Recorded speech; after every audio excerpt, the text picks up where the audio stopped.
Bonjour et bienvenue sur la chaîne des Fous de Normandie. Alors, sur la page Facebook des Fous de Normandie, que je ne gère pas, j'ai vu un article passer qui date de 2018 de Science et Vie qui dit « Comment est-il possible que des enfants surdoués soient en échec scolaire ?» Et alors, moi, c'est vraiment la question inverse qui m'intéresse. C'est-à-dire, comment est-il possible que des enfants surdoués puissent réussir quand même, parce qu'il y en a, à l'école?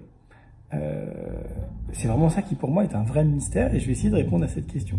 Et alors, pourquoi je ne réponds pas à l'autre question, qui apparemment est une question intéressante, puisqu'il y a un article de journaliste dessus? Et parce que moi, en fait, ça me semble complètement normal que une bonne partie des enfants dits précoces, dits surdoués, dits ce que vous voulez, soient en difficulté scolaire, puisque c'est un système qui n'est absolument pas pensé pour eux. C'est un système qui est pensé à peu près pour personne, hein. C'est un système qui est pensé à peu près pour les robots essentiellement, pour le robot moyen, sauf qu'aucun enfant n'est un robot, et que dès qu'on dévie de la moyenne, dès qu'on dévie de la norme, c'est encore plus difficile. Donc moi, c'est aucun étonnement qu'une bonne partie des enfants surdoués soient en échec scolaire.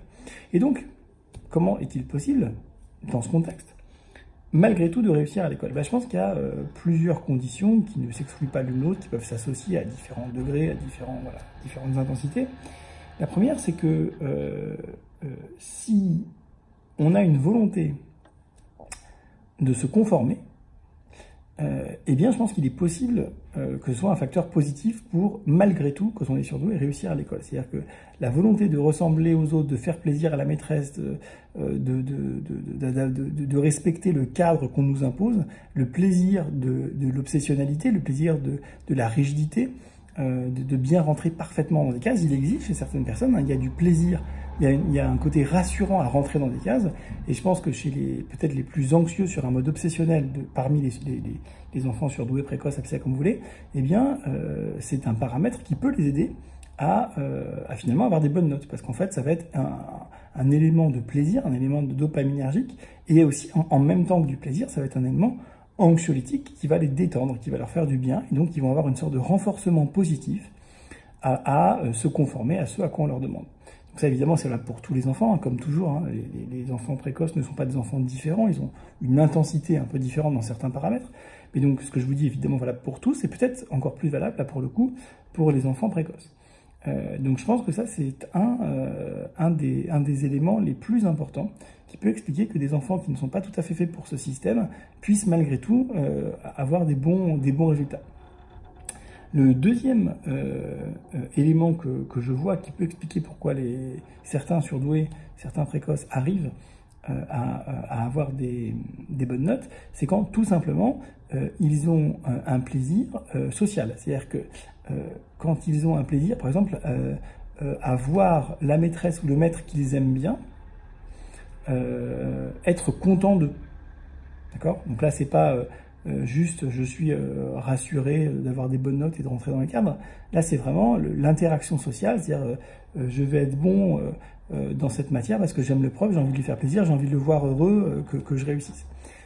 Et ça, dans ces cas-là, c'est des profils qui réussissent plutôt bien à l'école, mais qui sont souvent par contre un peu plus hétérogènes que les premiers, hein. C'est-à-dire qu'ils vont être, en fonction des années, en fonction des profs, bons dans telle ou telle matière, ou dans avec tel ou tel prof. Mais globalement, ils vont bien s'en sortir. Donc ça, c'est plus un plaisir qui n'est pas un plaisir de conformation, mais un plaisir d'interaction sociale. J'aime mon prof, j'aime mon enseignant, j'aime un tel, j'aime un tel. Donc ça, c'est une deuxième raison que je vois qui peut être assez forte et qui peut expliquer pourquoi certains arrivent à sortir du lot. Malheureusement, à mon avis, ce deuxième groupe a tendance aussi à s'épuiser avec le temps. Parce que voilà, ensuite, quand on passe au collège, il y a plein de profs différents, et puis tout est moins individualisé, tout est moins...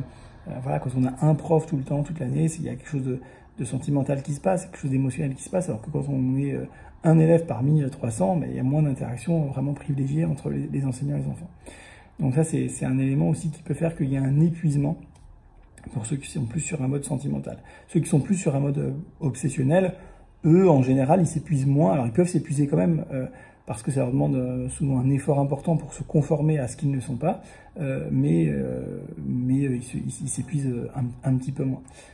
Si je voulais être taquin, je dirais que ça donne des très bons énarques. Voilà. Voilà, moi, les deux des raisons que je retrouve et qu'on a même, qui partagent en partie un même mécanisme, c'est celui du plaisir, celui de la récompense, hein. d'un côté une récompense de conformation, hein, je fais comme on me demande et tout est bien coché, tout est bien carré, et le deuxième partie c'est une récompense sociale, voilà, humaine, etc. Voilà, écoutez, j'espère que ça vous a intéressé. En tout cas, vraiment, moi, j'insiste, c'est l'inverse qui m'étonne, c'est comment on peut être bon à l'école alors que on est surdoué ou précoce. Voilà, écoutez, j'espère que ça vous aura intéressé. Je vous dis à très bientôt. Bye.